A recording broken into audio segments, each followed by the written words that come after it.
This is Joe with Underage Packers. Today, me and Big B wanted to talk about an interesting subject, especially after that Buccaneers game. A lot of people are concerned about Mike Pettine. Not that there's some serious health problem, but he has a serious mental problem. As we can see, when he's dropping back, Kenny Clark and Kingsley Kiki. And I playing don't I don't think they were meant to drop back. Like there was some miscommunication somewhere. yeah, someone messed up their assignment, but it's just like that wasn't supposed to happen. Yeah, I know. Either way, Kenny Clark or Montravius or Kingsley Kiki should not be going into coverage. Yep. But so me and you talked about this on our recap episode yesterday. The fact that I don't think this is a game where you can sit there and say you can blame it all on Mike Pettine or on the defense. I think both of them had a pretty bad game, but it's also like at some point there has to be some change. And I think the biggest thing for me is just the fact that we have invested an insane amount of capital in this defense for it to be good.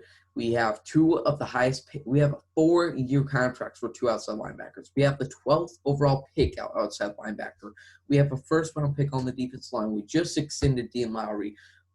We don't really know what's going on with Tyler Lancaster. We just paid a free agent middle linebacker to come over here, and he got hurt. We traded up in the first round, the 21st overall pick for our safety. We also got a 4-year extension for Adrian Amos. We have a first-round draft pick and a bunch of undrafted free agents at corner. There is so much invested into this defense that they got to be playing better. Big B, I want to know because Za'Darius and Preston Smith aren't bad players, especially Za'Darius. Rashawn Garrett, Kenny Clark, they aren't bad players. So what is the problem right now? I really don't know. Like I think it's the calls. I think it's just the way that they're utilizing but it's really tough to say. Yeah, I think, and I know a lot of fans will point out, we'll talk specifically now about Preston Smith, is the fact that he's dropping into coverage. And, Andy Herman and Matt Simon love their stat that they're dropping back into the coverage. Same time with Preston, but it's like, wait, why is Preston Smith dropping back into coverage? I know that's typical for outside linebackers, but I just don't understand it.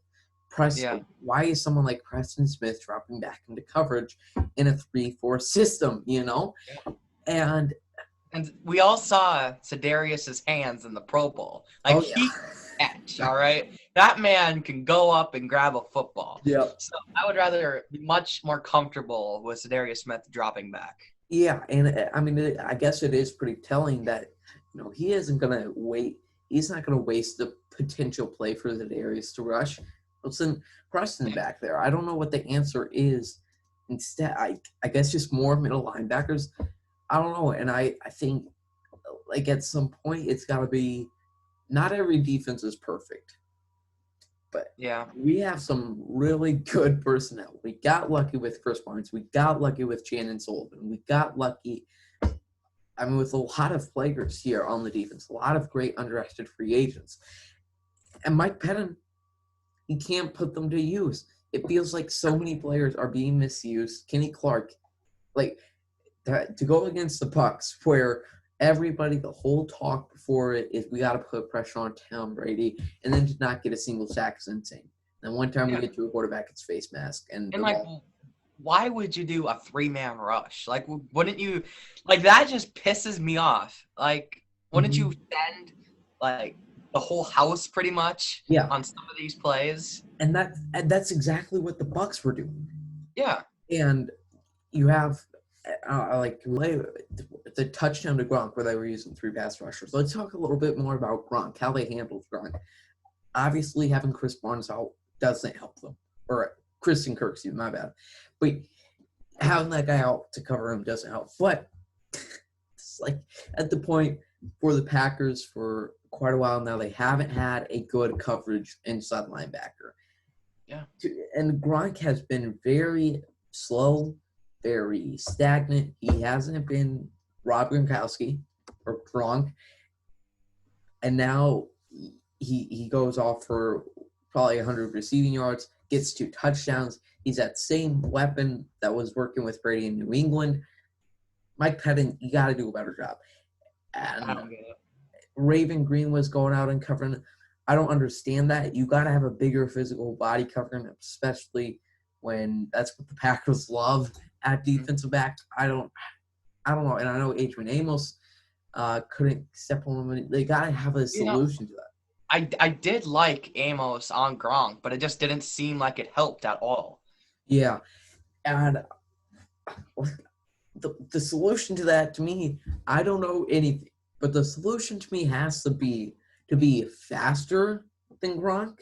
You know what? Like, I'm faster than Gronk, all right? I know. Yeah. Like, come on. I think Rich Eisen could probably run a faster 40 than Gronk at this point. They got to – that's not a good look. To have Robert Gronkowski, to have Tom Brady dicing you, slicing you, Michelle Pfeiffer on you.